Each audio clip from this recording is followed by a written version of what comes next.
আগামী 6 এপ্রিল অনুষ্ঠিত হতে চলেছে আগরতলা প্রেস ক্লাবের সাংগঠনিক নির্বাচন। আগরতলা প্রেস ক্লাবের বর্তমান কমিটির সভাপতি এবং সম্পাদকের বিরুদ্ধে এক রাশ ক্ষোভ রয়েছে সাংবাদিক মহলে। এবারের নির্বাচনে এই কমিটিকে পরাজিত করে আগরতলা প্রেস ক্লাবের হারানো গরিমা পুনরুদ্ধারের উদ্দেশ্যে গঠন করা হয়েছে ইউনাইটেড প্রোগ্রেসিভ। রাজ্যের বিশিষ্ট সাংবাদিক, সংবাদকর্মী এবং সম্পাদকদের নিয়ে গঠিত এই সংগঠনের পক্ষ থেকে আগরতলা প্রেস ক্লাবের সম্পাদক পদে প্রথমবারের মতো লড়াই করছেন রাজ্যের বিশিষ্ট সাংবাদিক বিশ্বেন্দু ভট্টাচার্য। সাংবাদিকদের এক্রিডিটেশন কার্ড দিতে নতুন নীতিমালা তৈরি করার পাশাপাশি এই কার্ডের সুবিধা বৃদ্ধি করা, বৈধ সাংবাদিকদের আগরতলা প্রেস ক্লাবের সদস্য পদ দেওয়া এবং আগরতলা প্রেস ক্লাবের সাংবাদিকদের বৌদ্ধিক বিকাশ সুনিশ্চিত করাই ইউনাইটেড প্রোগ্রেসিভের মূল উদ্দেশ্য বুধবার আয়োজিত সাংবাদিক সম্মেলনে জানিয়েছেন বিশ্বেন্দু ভট্টাচার্য। করতে চাই না, আমি সংযোজন করতে চাই যে অ্যাক্রেডিটেশন নিয়ে অনেক কথা হয়েছে। আমরা দেখেছি অ্যাক্রেডিটেশন যাদেরকে দেওয়া হয়েছে, অ্যাক্রেডিটেশনের সুবিধাগুলো কিন্তু সংকুচিত হয়েছে। অ্যাক্রেডিটেশন কার্ড যাদের আছে এরা এর সুবিধা শুধুমাত্র সরকারি ত্রিপুরা ভবন বা সরকারি যে গেস্ট হাউসগুলোতে পেয়ে থাকেন, এর অন্য কোনো সুযোগ বা সুবিধা এরা পান না। তো আমরা প্রেস ক্লাবে যদি আমরা জয়ী হয়ে আসি, আমরা সাংবাদিকদের এই অ্যাক্রেডিটেশন কার্ডের সুবিধা আমরা কয়েক গুণ বাড়াবো। এই প্রেস কার্ড ইউজ করে অ্যাক্রেডিটেশন কার্ডের যে মর্যাদা এবং তার পাশাপাশি যে এর যে সুবিধা যেগুলো সেগুলো আমরা আরো বাড়াবো। আমরা সরকারের সঙ্গে কথাবার্তা বলবো এবং আমরা বিশ্বাস করি যে এই কাজটা আমরা করতে পারবো। আরেকটা কথা যেটা বলা হয়েছে সাংবাদিকদের পেনশন নিয়ে, ইতিমধ্যেই আলোচনা শুরু হয়েছে এবং আমরা যদি জয়ী হয়ে আসি, সাংবাদিকদের পেনশন যাতে আরও বাড়ানো যায়, 10,000 টাকা হয়েছে, এটা যাতে আরও বাড়ানো যায় সেই কাজটাও আমরা করবো এবং আমরা বিশ্বাস করি এই কাজটা আমরা করতে পারবো। প্রেস ক্লাব নিয়ে যে কথা বলা হয়েছে যে সাংবাদিকদের বিভিন্ন ছলা কৌশল করে বাইরে রাখার চেষ্টা করা হয়েছে। দেখা গেছে 18 বছর, 20 বছর, 10 বছরের সাংবাদিক, ওনাকে মেম্বারশিপ দেওয়া হয়নি। প্রেস ক্লাবের যে ঐতিহ্য বা তার যদি আপনি ট্র্যাডিশনটা দেখেন যে প্রত্যেক 2 বছর করে করে মেম্বারশিপ নতুন করে নেওয়ার কথা। দেখা গেল যে গত 2 বছরে মেম্বারশিপ বাড়া তো দূরের কথা, 40 জন যোগ্য সাংবাদিক সদস্যকে এরা মেম্বারশিপ থেকে বাদ দিয়ে দিয়েছে। তো এটা অত্যন্ত দুঃখজনক এবং আমার মনে হয় যে এর বিরুদ্ধে আপনাদের প্রত্যেকের প্রতিবাদ করা উচিত।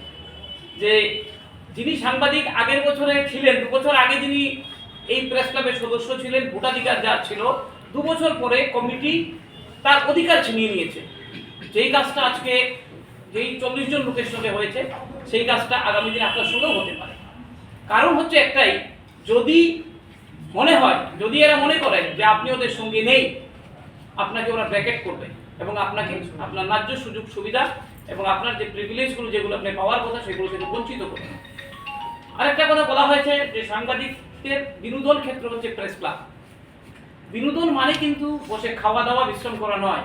বিনোদন হচ্ছে মস্তিষ্ক বা বৌদ্ধিক বিকাশের বিনোদনও দরকার। আমাদের নিজেদের মধ্যে কথাবার্তা আলোচনার দরকার। সেই আলোচনার পরিসরটা ছোট হয়ে গেছে। এখানে আপনারা জানেন প্রেস ক্লাবে ঢোকার মুখ থেকে শুরু করে সিঁড়ি দিয়ে উঠে আপনি যেই রুমে যাবেন সেখানে সিসি ক্যামেরা লাগিয়ে দেওয়া হয়েছে অডিও ইনপুট দেওয়ার জন্য। অডিও ইনপুট এটার মধ্যে দেওয়া আছে। আপনি আমি কি কথা বলি সেটা কেউ না কেউ বাইরে থেকে কান পাবে।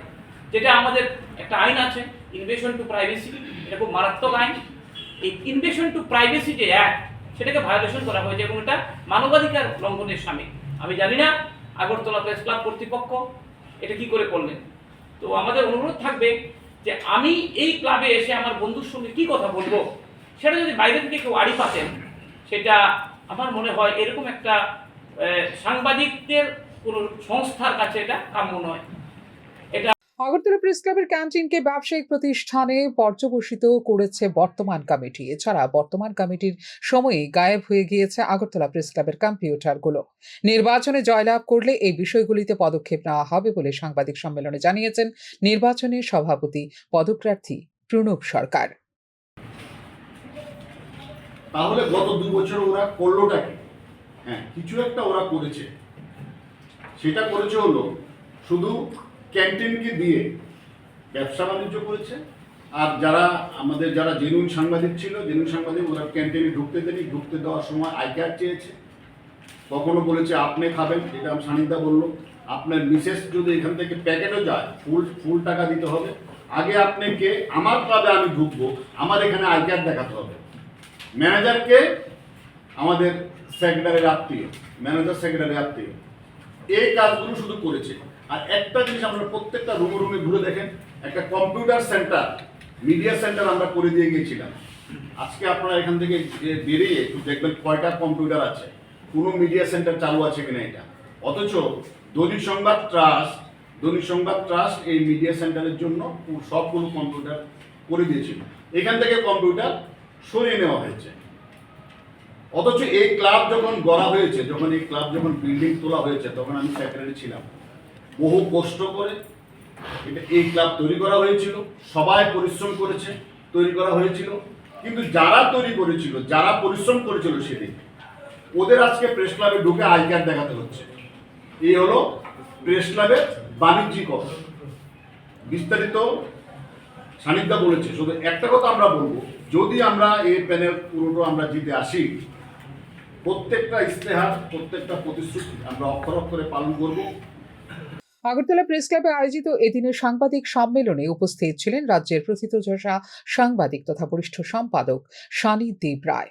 নির্বাচনে এই প্যানেল জয়লাভ করলে যে কোনো দুর্ঘটনাগ্রস্ত সাংবাদিককে তৎকাল 5,000 টাকার আর্থিক সাহায্য প্রদান করার ব্যবস্থা করা হবে বলে এদিনের সাংবাদিক সম্মেলনে ঘোষণা দেন সানিদ্বীপ রায়। সাংবাদিকদের জন্য আমরা 24 ঘন্টার মধ্যে 5,000 আপৎকালীন সাহায্যের ব্যবস্থা করব। আমরা যদি ক্ষমতায় আসি, যে কোনো ক্ষেত্রে কেউ যদি হঠাৎ করে অসুস্থ হয়ে পড়ে বা কেউ যদি দুর্ঘটনাগ্রস্ত হন, আপনি জানেন যে ত্রিপুরা রাজ্যের যান দুর্ঘটনা একটা অহরহ ব্যাপার। সেই যান দুর্ঘটনায় যদি কেউ আহত হন, অবিলম্বে প্রেস ক্লাবের তরফ থেকে তার হাতে 5,000 টাকা তুলে দেওয়া হবে আপৎকালীন সাহায্য হিসাবে। পরবর্তী অন্যান্য যে ব্যবস্থা সেগুলি তো বহাল থাকবেই। দ্বিতীয়ত, এক ক্লাব এক পরিবারের মূল স্লোগান নিয়ে এবারে নির্বাচনে প্রতিদ্বন্দ্বিতা করছে ইউনাইটেড প্রোগ্রেসিভ। সমস্ত সংকীর্ণতার ঊর্ধ্বে থেকে আগরতলা প্রেস ক্লাবকে ব্যক্তিগত সম্পদ বৃদ্ধির বাণিজ্যিকহীন প্রচেষ্টার বিলোপ সাধন করে পুনরায় বৌদ্ধিক তথা মগজাস্ত্র নির্ভর ঐতিহ্য প্রতিষ্ঠা করাই তাদের মূল উদ্দেশ্য বলে এদিনের সাংবাদিক সম্মেলনে জানিয়েছে ইউনাইটেড প্রোগ্রেসিভ। ফিওর রিপোর্ট, নিউজ নাও।